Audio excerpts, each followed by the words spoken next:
will give you a roadmap to take action on sustainability. Many believe that the main barrier to take action is clarity on how to embed sustainability on business processes and IT systems. We will address this challenge head-on with easy-to-use approach. Carlos Diaz is the Chief Sustainability Officer for SAP EMEA South. In an attempt to explain sustainability action to his teenage son at a Starbucks, he achieved a breakthrough with a simple roadmap but powerful for anyone to understand and use. Hello, Carlos. Why is your son interested in sustainability, and what have you told him? Thank you, Pedro. So he asked me.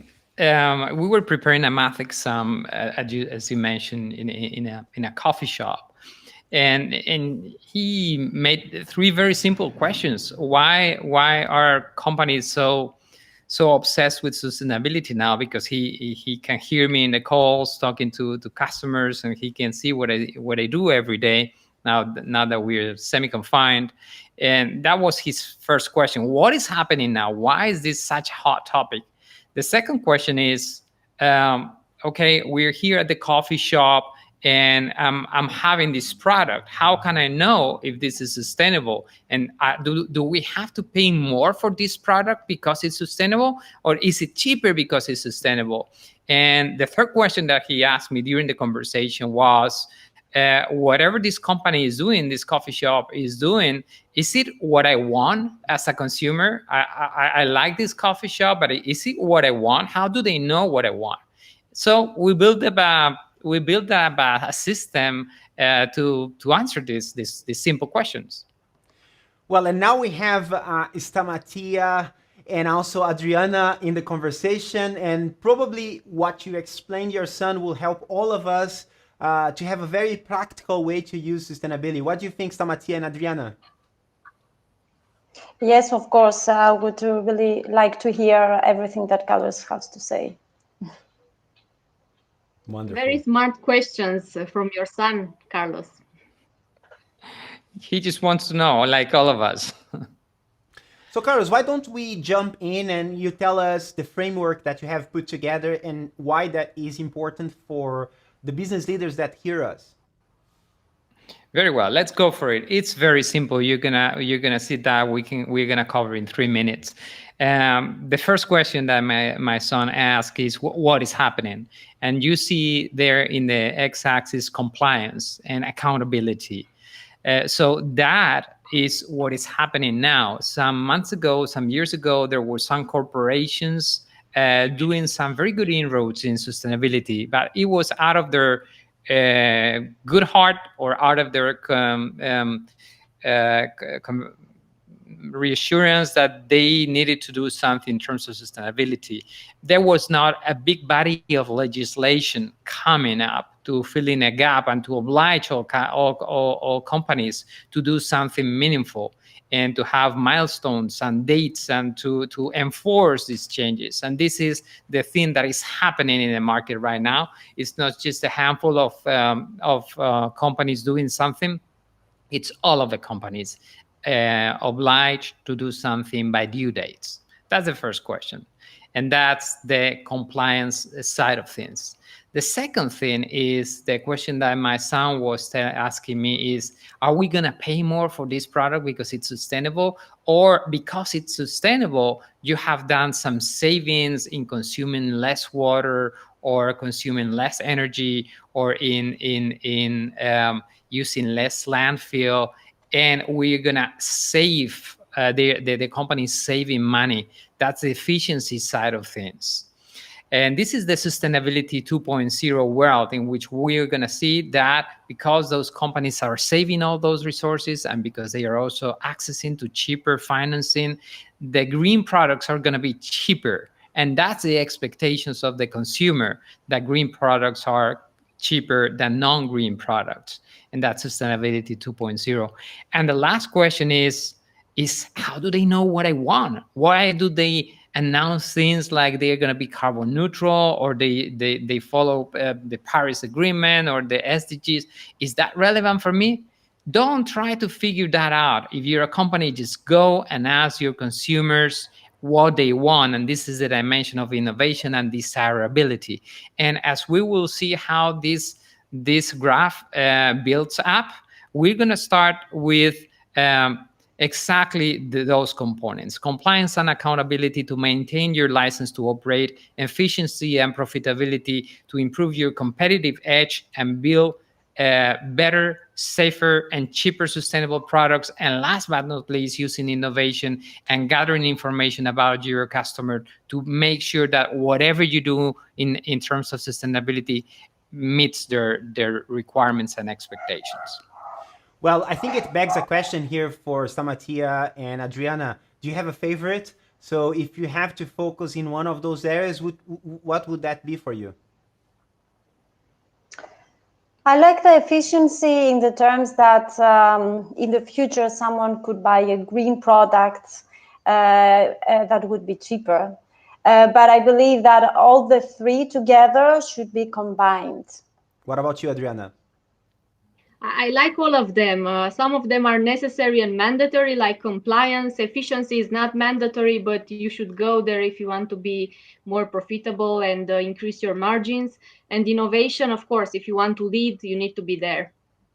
Well, from my side, I get very excited about the future and all that innovation will bring to us, especially because it's innovation with purpose. So I'm really excited that there is a new demand from those green consumers that will demand organizations to actually innovate like never before. So, Carlos, can you give us an explanation where everything starts? Well, as we mentioned, everything starts with a new body of legislation. The European Union is leading in this matter. It's not only what the European Union can do to enforce what companies do within the European Union, but also how it can enforce anybody trading with the European Union through different mechanisms, like the carbon tax border regulation that the European Union is working on. There's so many standards. There are so many different kinds of legislation. These are generic legislations that you have in front of you. Those that comes from the financial sector, where they have to put their money, and they have to report on that. And of course, companies need to provide information on that. An evolution to the non-financial reporting directive for all companies above 250K. But what I want to say that here is that for all these to happen, you need a world of data. You need new systems, the same way that you and we created systems for more than 40 years to have financial information. You need now sustainability accounting systems. And this is a lot about primary data that you have in your organization, but all secondary data. Also, secondary data, you have to go to databases, external databases, to gather that information. But in the world of sustainability, there's a lot of information that you don't have, neither in primary or secondary data, and you have to create it. And for that, there are also many different ways to do it. But I think Adriana can give us a little bit more about this first dimension of compliance.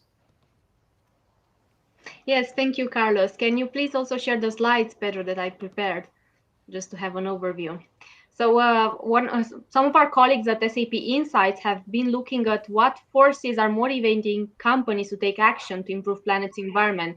And one of the first motivations were, of course, environmental commitment from the board and CEO, but also government regulations, because those are mandatory and they just cannot avoid it. They have to take action.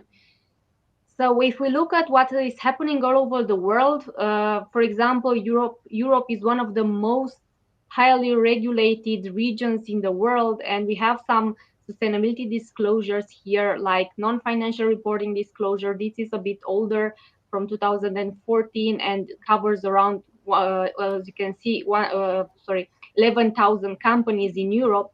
Then we have, of course, also the Sustainable Finance Disclosure Regulation, which applies to financial market participants. So basically, they need to state what's the percentage of their investment that is sustainable and more specifically aligned to the EU taxonomy, and what are the risks related to that portfolio. But there is new things coming, like the Corporate Sustainability Reporting Directive. They have just released the first proposal at the end of April. And this, as you can see, will extend the scope of non-financial reporting disclosure to lots of other companies. So this will reach now almost 50,000 companies in Europe. Yeah, so for many other companies, it will become mandatory to release these disclosures, which are non-financial data regarding sustainability and basically using ESG criteria. And this doesn't apply only for Europe. Think also about in our region, in EMEA South, Middle East, there are issues regarding resources scarcity, climate change, how that impacts the heat, the air, how does impact the water that they have available, the waste.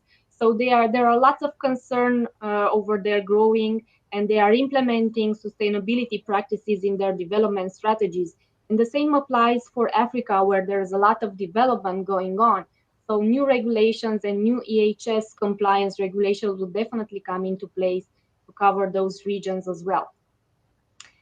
Just to make an example, if we go to the next slide, there is something, I think, Carlos, we always talk about the disclosure, the regulatory compliance and how company can do their disclosures. But there is also the EHS compliance.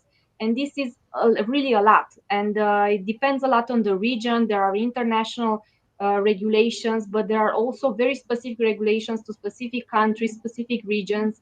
There are plenty of them, and companies are having trouble to handle all that. So there are institutions like, for example, NHESA in this case, which provides this regulatory content and support for the compliance worldwide. And especially they are very good in what they do in Europe.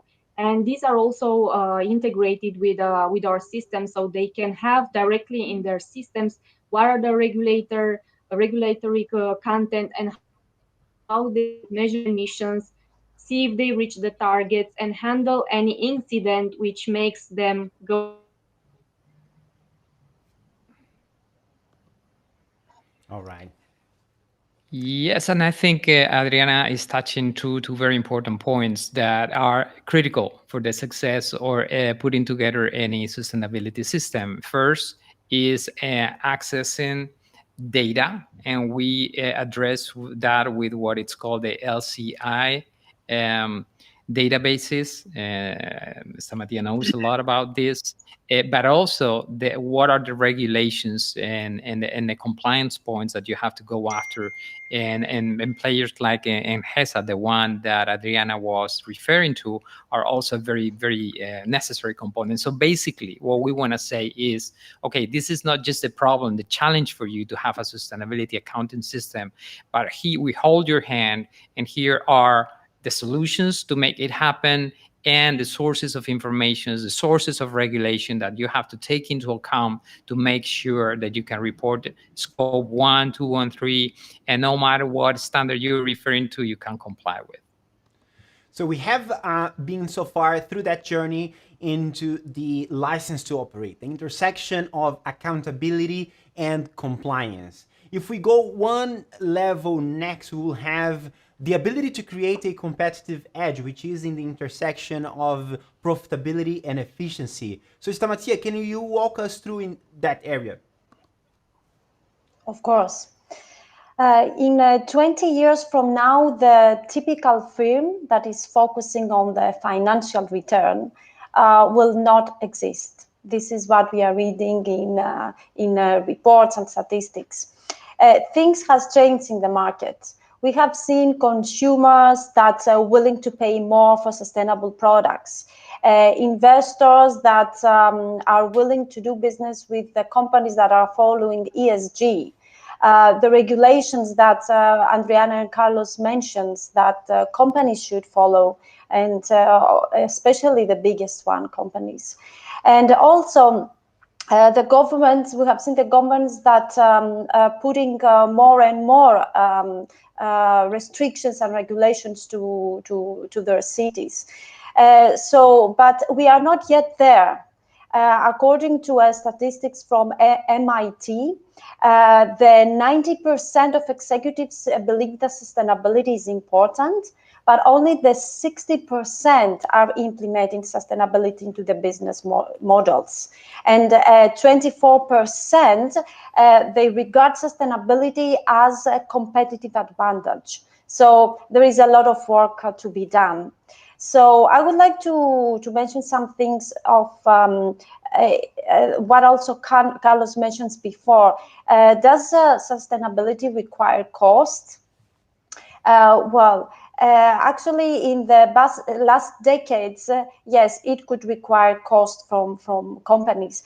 But we have seen that the last decades, a lot of changes. For example, if we take the energy sector, we have seen that the renewable energy is now cheaper than a decade ago. In the past, the companies were using wind energy, but now we have seen also the usage of solar panels, which is almost 90% cheaper than in the past decade. And also we have seen improvements in battery storage. And the cost of the battery storage is now 4 times less than 10 years ago. So yes, the cost in the last decades is always decreasing and decreasing. And I would like to mention, to give now some examples of if sustainability is profitable. So if Carlos, you can. Yes, great. So as to answer that question, I would like to share those 3 examples, and there are a lot more, right? So a company, the United Airlines Holding, an airlines company, has lightened the load on board and took some actions to reduce the magazine, to redesign the bathrooms, to end the duty-free on board. And they ended up to save more than 2 billion on fuel so far, because they drove down the fuels used for the travel. If we take an example of a beer company, so this company, which is the name is, I don't remember by heart, Lagunitas Brewing, was growing very fast, and the local water utilities could not support them. So what they did, they created a system so as to clean the wastewater. And the outcome was the saving was 1 million a year on utilities bills. And the last example that I want to share is about the tech companies, Facebook, Google, and Amazon. These companies are the largest energy consumptions. So they have committed to getting 100% of the power of the data centers from renewable sources.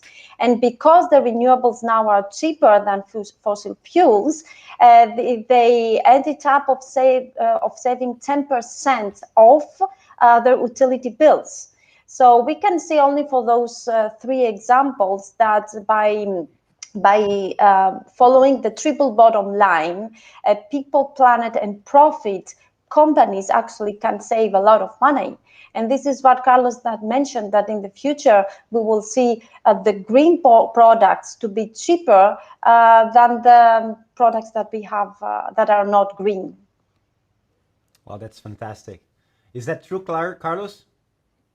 Well, imagine if you have cheaper financing for your products, and if you have to not to pay carbon taxes when you try to sell to the European Union, if you're consuming less energy and cheaper energy because it comes from renewable sources that you probably can have in your facilities if you have a factory. So what's the reason why it should be more expensive? The expectations of the consumers are changing, and for them it will be a natural progression because they have gone through the maturity cycle. But for many others, it will be a surprise. They would be expecting, okay, this is a green product, we can charge more for it. I'm so sorry, no. you have to charge less for that. And that's why it's so important to start early and to link your financial to your sustainability data, so you can steer your company into the right direction, because any action that you do in the sustainability space has implication in the financial space. But at the end of the day, it's the consumer that is going to have the final word. And that's why I want to hand it over to you, Pedro, so you tell us a little bit about what is desirability and why we bring that concept here. Well, to go to the next level of this roadmap, you gotta take into consideration a new wave of passionate consumers. We call them the green consumers. And what is special about them is that they are now bringing their values to what they consume. And by the way, it's not only about consumer products. Even in business, if you are in the B2B space, you will have some of those passionate consumers being your customer within the company. So they will be looking into the procurement process to make sure that you are really walking the talk when it comes to sustainability. So what we see here, everybody, is that we covered the intersection of compliance and accountability, efficiency and profitability. And now we will be talking about this last mile, innovation and desirability. So the conversation that we need to open up here is that technology is there to help. I think there's no better time to tackle a gigantic problem like climate change and all the issues we have with societies. And let's be frank, governance within organizations worldwide than now. And it's because the technology has evolved in a way that it can help us to be in control of everything we do in a much more systematic way. Take, for instance, the blockchain.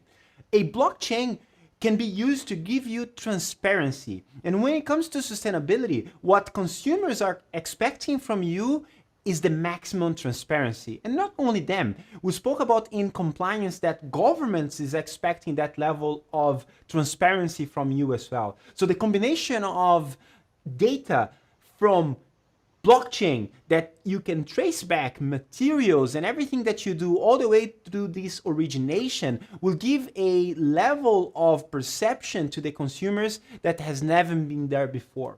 And not only that, if we want to win in this new space, we need to understand those consumers. And how can we do that?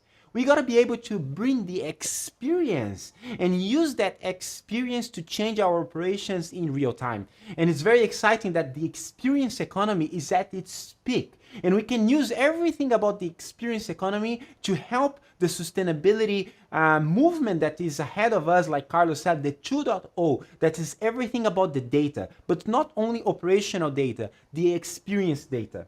Now I bring back to all of you guys just to go deep dive, because innovation is big. And I think innovation can solve most of the problems that we have ahead of us.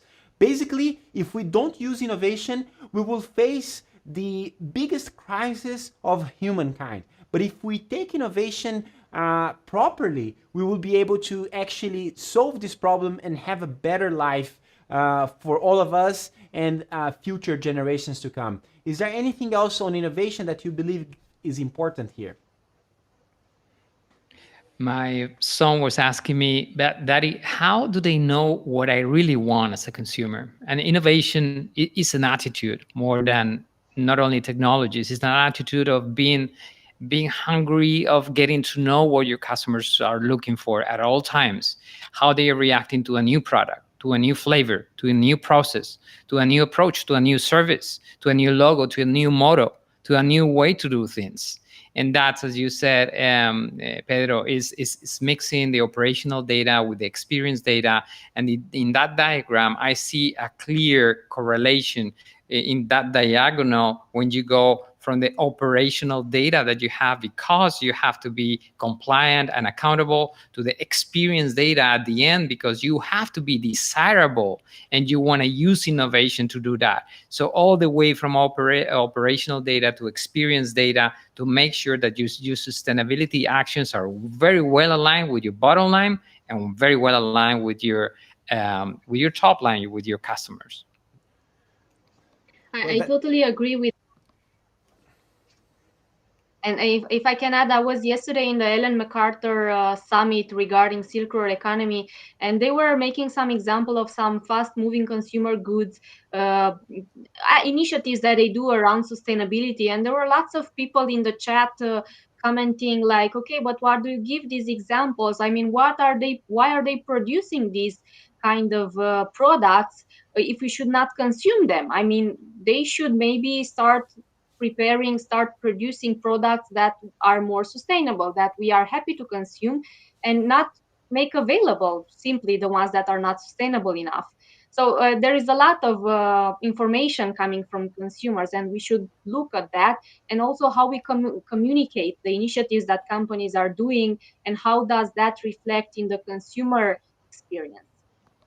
That's great. So now I think we are ready to see the big picture and understand what are all the implications when you bring together those 3x3 elements. So Carlos, I will hand over to you to show the details of this roadmap that you have put together.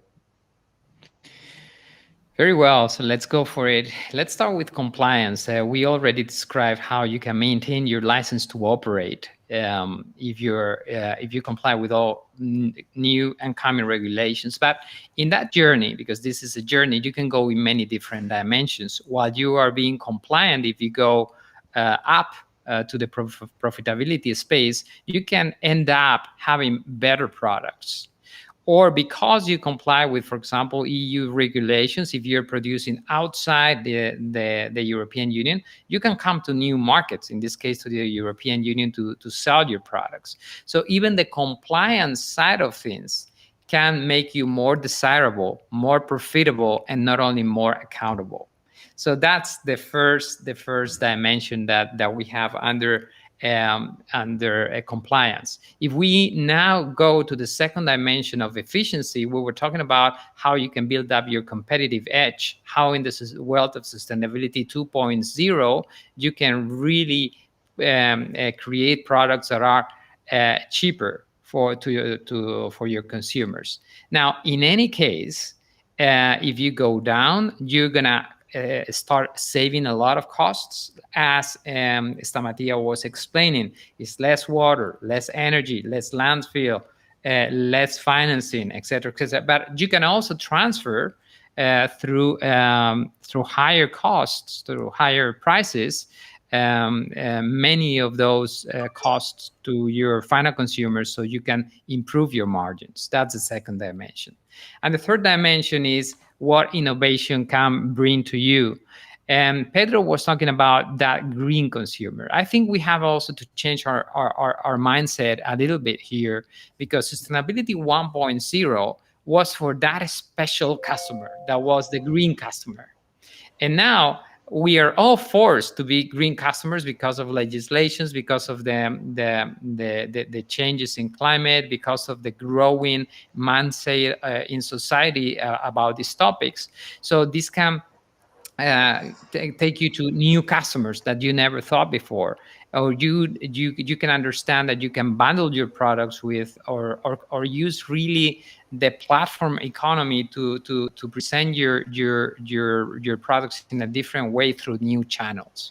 So this is a journey. This is how we rise to a sustainable future, and you can start many different benefits, advantages, depending on which dimension you want to tackle. And I would argue, Carlos, that the dimension of innovation and really looking at the accountability of an organization will also enable you to attract new talents. Right? More than new customers, you will need talents to drive your company to the future. And for sure, they will pay very much attention to everything that you're doing that is sustainable, isn't it? Imagine you want to join a company, or you have two proposals. Of course, you look at money, at who's going to be your boss, and where is they going to be located. But more and more, people want to not only see the value, but look at the values of companies. And a lot of interesting things happen when we change a word from singular to plural, from value to values. That's what people wanna feel aligned with, and it is very important. That's why many companies are doing many announcements. For example, we go carbon neutral by this year, or we comply with SDG goals. Well, most probably, if you go down that route, you are not going to be establishing any differentiation against any other company. You need to convey your message in a much in a complete different way. That's why we use this Horizon 3 thinking with our customers to see, okay, what would you like to be announcing in 12 months, in 18 months, 24 months down the road? How are these announcements around sustainability going to make you different? Attract new customers, yes, but as Pedro, as you say, attract a different talent, someone that has that in the DNA and really want to transmit that passion to whatever your company is doing. The picture that you have in front of you is exactly that. We put together different options of what we could be announcing in 24 months. How complex are those projects? How impactful are those projects? How much money and resources you need to bring to the table to make them happen, and how you want to evolve your brand. That's excellent. Well, I learned a lot, and I understand, Carlos, the framework that we have ahead of us, it creates a sustainability advantage to the companies that adopt each one of those steps. And I think it begs way more content for people in the business community to take advantage and start implementing all of those there. So I understand that SAP, through the Sustainability Office in EMEA South, is working on a book that will somehow bring more details on those topics. Do you want to give a highlight on that? For sure. And what we're trying to do is it's taking each one of these 9 different dimensions that we just visited in that diagram and help you figuring out how to bring it to fruition. I think that the best value that we can bring to our customers is really giving them the step-by-step and the best recommendations, because we are privileged. Some of our customers are some of the more interesting, smartest organizations on earth, and we're seeing lots of different initiatives. We see what works, what doesn't work, what is how the final customers receive that. By the way, Stamatia has led an analysis on how the customers of our customers receive their activities on sustainability, and we have all that feedback, and we are trying to put all that together, Pedro, so our listeners are also now readers, and they take a look at that Sustainability Advantage book. Phenomenal. Stamatia, Adriana, any final words to conclude the thoughts of today?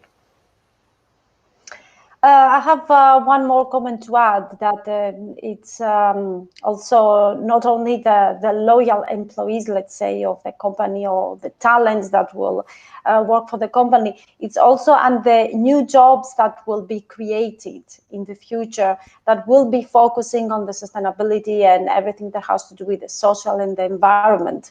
So a lot of things will come in the future, a lot of changes.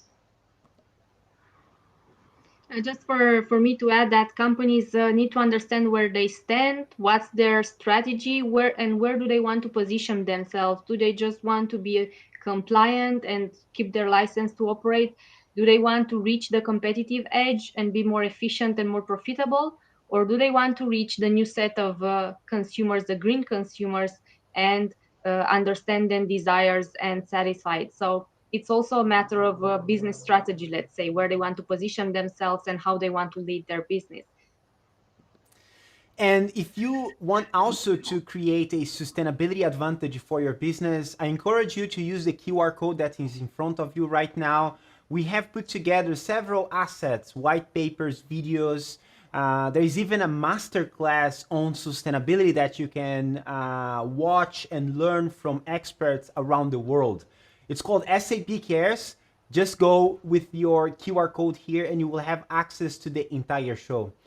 And with that, I think we come to an end, everybody. It was really, really great. Now we have Adriana here. Thank you so much. And let's continue this research and make sure that we learn and share what we learn. Thank you so much, guys. And for all of you, leave your like, put your comments. If you have any question, leave your questions and we'll be happy to answer every question that you put to us. Thank you very much, and we will see you next week. See you next week. Bye.